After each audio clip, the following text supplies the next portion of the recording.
తాకట్లో ఉన్న మీ బంగారాన్ని విడిపించి ఆ రోజు ఆన్లైన్ రేటుకి కొంటాం. Sharma gold company.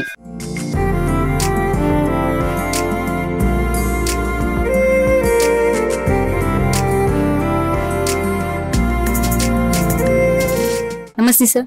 నమస్తే అమ్మా. ఈ రోజు సిద్ధారాఘవ గారి పుట్టినరోజు వేడుకలు ఇంత ఘనంగా నిర్వహించడం జరిగింది. సో ఎలాంటి కార్యక్రమాలు చేపట్టారు సార్?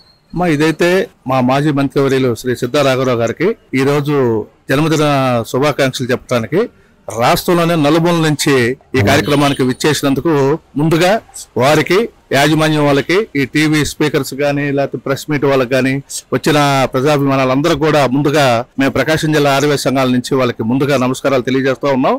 ఈ రోజు ఎన్నో సేవా కార్యక్రమాలు చేయటం జరిగినాయి. అలాగనే మన ఒంగోలులో కూడా మేము అన్నదాన కార్యక్రమాలు జరిగాం.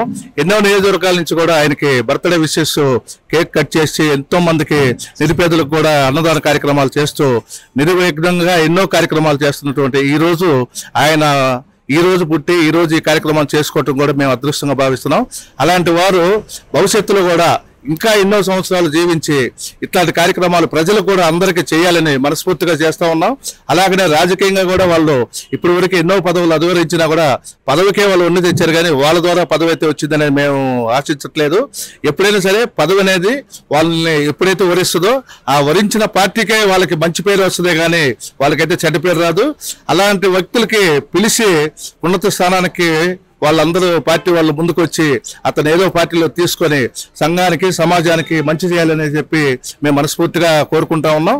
అలాగనే ఇప్పటి వరకైతే ఒకసారి వారికి దర్శి నియోజకవర్గంలో ఒక 5 సంవత్సరాలు మంత్రిగా చేసినా, లేకపోతే ఆయన ప్రభుత్వం ద్వారా వచ్చే నిధులతో పాటు తన సొంత నిధులతో కూడా ఈ రోజు కూడా ఆ మంత్రి పదవి అయిపోయిన తర్వాత కూడా ఇప్పటికి 6 సంవత్సరాలు అయినా కూడా సుమారుగా 200 నుంచి 250 వాటర్ ప్లాంట్లు తన సొంత నిధులతో నిర్మించి ఎంతో మంది పేద విద్యార్థులు కూడా ఈ రోజు కూడా ఆర్థిక సహాయం చేస్తూ ఎన్నో సేవా కార్యక్రమాలకి, ఎవరిదైనా మ్యారేజ్ జరుగుతుంటే వాళ్ళకి డొనేషన్లు కానీ, ఎన్నో కళ్యాణ మండపాలు జరుగుతుంటే వాటికి డొనేషన్ కానీ, ఎన్నో టెంపుల్స్ కడుతుంటే గ్రానైట్ రాళ్ళు కానీ, ఆర్థికంగా డబ్బులు కానీ, ఏదైనా సరే బాగలేదంటే వాళ్ళకి కూడా ఆరోగ్యపరంగా కూడా అన్ని విధాలుగా కూడా ఇక్కడ చేస్తున్నటువంటి ఈ జిల్లాలో ఏకైన వ్యక్తి మా సిద్ధారాఘవరావు గారని మేము ఘనంగా చెప్పుకోవడానికి ఏమాత్రం సంకోచించం.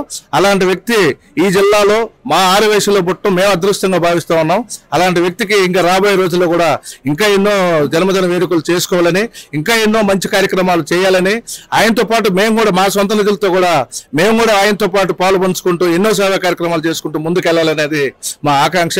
ఇలాంటి వేడుకలు ఘనంగా జరుగుతున్నందుకు, అందరూ వచ్చినందుకు కూడా మేము వాళ్ళందరి కృతజ్ఞతలు తెలియజేస్తూ ఈ రోజు మేము ఆనందహేలుగా వ్యక్తంపరుస్తున్నాం. థ్యాంక్ యూ అమ్మా. సందర్భంగా సేవా కార్యక్రమాలు ఏమేమి నిర్వహించడం జరిగింది? అదే చెప్పింది. ఈ రోజు జరిగిన సేవా కార్యక్రమాలు దాదాపు ఒక 5-6 దిక్కల ఈ జిల్లాలో 5-6 స్పాట్లో అన్నదాన కార్యక్రమాలు జరిగినాయి. పుట్టినరోజు వేడుకలు ఘనంగా అక్కడ కేక్ కట్ చేసి మా ఆర్యవేశులందరూ కూడా సమాజంలో కూడా ఉన్నటువంటి మిగతా క్యాస్ట్ వాళ్ళు కూడా ఈరోజు చేయటం జరిగింది. అలాగనే ఇక్కడ మన సిద్ధా వాళ్ళది ఇక్కడ క్షేత్రం ఉందండి, చేమకుర్తిలో హరిహర క్షేత్రం. ఆ హరిహర క్షేత్రంలో కూడా ఈరోజు మన మున్సిపాలిటీ చేమకుర్తి వాళ్ళకి ఆర్థికంగా కూడా అన్ని విషయాల్లో ముందుంటూ వాళ్ళందరికీ యూనిఫామ్లు ఇవ్వటం కానీ, బ్లెండర్స్ పెట్టి పిల్లలకి బ్లెండర్స్కి వాళ్ళకి ఆర్థికంగా వాళ్ళకి డబ్బులు కానీ, వాళ్ళకి బట్టలు కానీ, వాళ్ళ భోజన ఏర్పాట్లు కానీ ఇవన్నీ కూడా ఇక్కడి నుంచే జరిగినటువంటి కార్యక్రమాలుగా మేము భావిస్తా ఉన్నాం. Thank you sir. Thank you.